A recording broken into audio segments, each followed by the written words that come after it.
السلام علیکم ورحمۃ اللہ وبرکاتہ۔ قارون خزانے کے ساتھ دھس گیا۔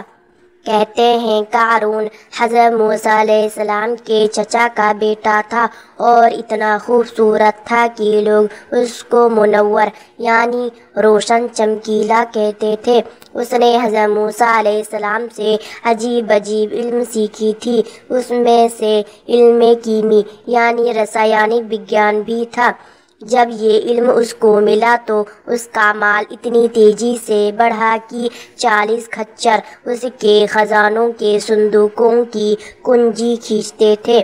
جب حضرت موسیٰ علیہ السلام نے اس کو زکوٰۃ کا حکم دیا کہ 1000 دینار میں سے 1 دینار زکوٰۃ دیا کرو، یہ اس پر بوجھ ہوا اور بحث کرنے لگا اور موسیٰ علیہ السلام کی تابعداری سے نکل کر سرکشی کا طریقہ شروع کر دیا۔ سواری کے وقت اس کے ساتھ 1000 جوان نکلتے تھے جو بہترین کپڑے پہنے ہوتے، ہیرو جواہرات سے لدے ہوتے، لونڈیاں بھی ساتھ میں ہوتی جو خوب سجی بجی ہوتی۔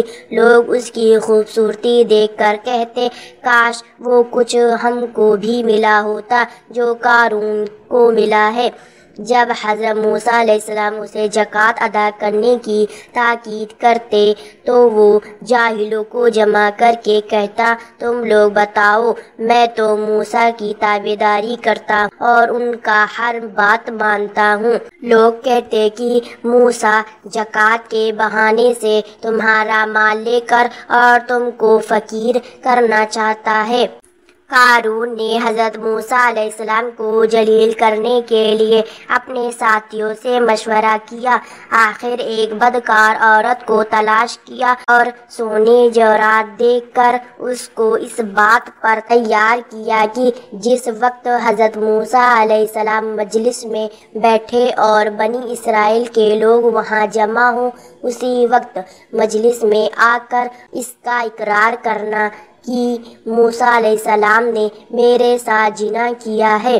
اس طرح بنی اسرائیل حضرت موسیٰ علیہ السلام سے بدگمان ہو جائیں گے اور تورات کے مطابق عمل کرنا چھوڑ دیں گے۔ جب لوگ اس دن جمع ہوئے، قارون بھی بڑی شان و شوکت کے ساتھ حاضر ہوا اور حضرت موسیٰ علیہ السلام کی مجلس میں بیٹھ کر مذاق اڑانا اور ہنسنا شروع کر دیا، اور وہ بدکار عورت بھی مجلس کے ایک کونے میں بیٹھ گئی۔ کچھ دیر بعد وہ عورت اٹھی اور چاہا کہ قارون کے سکھانے کے مطابق ان پر الزام لگائے اور حضرت موسیٰ علیہ السلام کے دامن کو تہمت سے داغدار کرے، تو اللہ نے جو دلوں کو پھیرنے والا ہے اس نے اس کی زبان کو پھیر دیا۔ وہ بلند آواز سے بولی اے بنی اسرائیل، قارون حضرت موسیٰ علیہ السلام کا دشمن ہے اور مجھ کو اپنے گھر لے گیا۔ پھر زیورات کا ایک تھال دیا اور کہا کہ بھری مجلس میں حضرت موسیٰ علیہ السلام پر بہتان لگا کر اپنے ہاتھ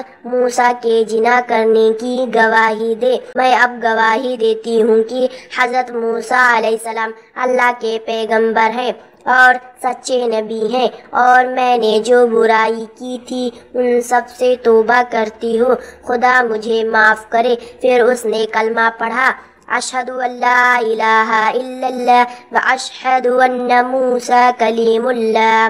میں گواہی دیتی ہوں کہ اللہ کے علاوہ کوئی معبود نہیں، اور میں گواہی دیتی ہوں کہ موسیٰ اللہ کے کلیم یعنی اللہ سے بات کرنے والے ہیں۔ نبی نے حیران ہو کر قارون کو ملامت کرنا شروع کیا۔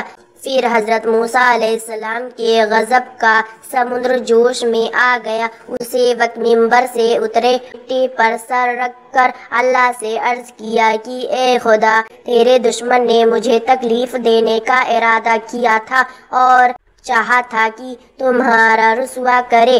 اگر میں تیرا رسول ہوں تو ان پر اپنا غضب نازل کر اور مجھ کو اس پر مسلط کر دے۔ فوراً حضرت جبریل علیہ السلام نازل ہوئے اور فرمایا اے موسیٰ سر کو اٹھاؤ، اللہ تعالیٰ نے تمہاری دعا قبول کر لی ہے اور زمین کو تمہارے حق میں کیا، جیسے چاہو ویسے کرو۔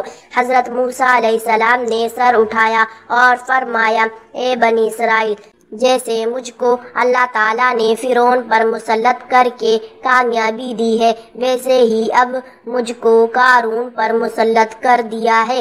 جو کوئی اس کی پیروی کرنا چاہتا ہے وہ اس کے ساتھ رہے، اور جو کوئی میرا فرما بردار ہے اس سے دور ہو جائے۔ سب بنی اسرائیل نے حضرت موسیٰ علیہ السلام کا ساتھ دینے کا وعدہ کیا اور قارون سے اپنی بیزاری کی، مگر 2 آدمی ایسے تھے قارون کا ساتھ دیا۔ پھر حضرت موسیٰ علیہ السلام نے فرمایا اے زمین لے اس کو۔ زمین نے ڈھکنوں تک قارون کو پکڑا۔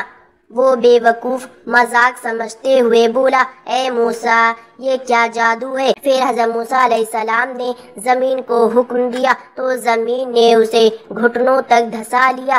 اب تو قارون بہت ڈر گیا، گڑ گڑا کر پناہ مانگی، لیکن اب کیا ہو سکتا تھا؟ کہتے ہیں کہ 70 بار حضرت موسیٰ علیہ السلام نے زمین کو حکم دیا اور ہر بار وہ گڑ گڑا کر پناہ مانگتا رہا۔ حضرت موسیٰ علیہ السلام نے ذرا بھی اس پر دھیان نہ دیا۔ آخر قارون بالکل زمین میں دھس گیا۔ بنی اسرائیل کے بگڑے ہوئے لوگ کہتے ہیں کہ حضرت موسیٰ علیہ السلام نے مال کے لالچ میں قارون کو پناہ نہ دی۔ یہ بات حضرت موسیٰ علیہ السلام نے سنی، پھر دعا مانگی اور زمین کو حکم دیا کہ قارون کے تمام مال اور اس کی پوری حویلی کو دھسا دے۔ چنانچہ ایسا ہی ہوا اور قارون اپنے تمام سامانوں کے ساتھ دھس کر پوری دنیا کے لیے ایک کھلا سبق بن گیا۔ آخر میں اللہ رب العالمین سے دعا ہے کہ ہم سب کو زکوٰۃ دینے کی توفیق عطا فرمائے، آمین ثم آمین۔ السلام علیکم۔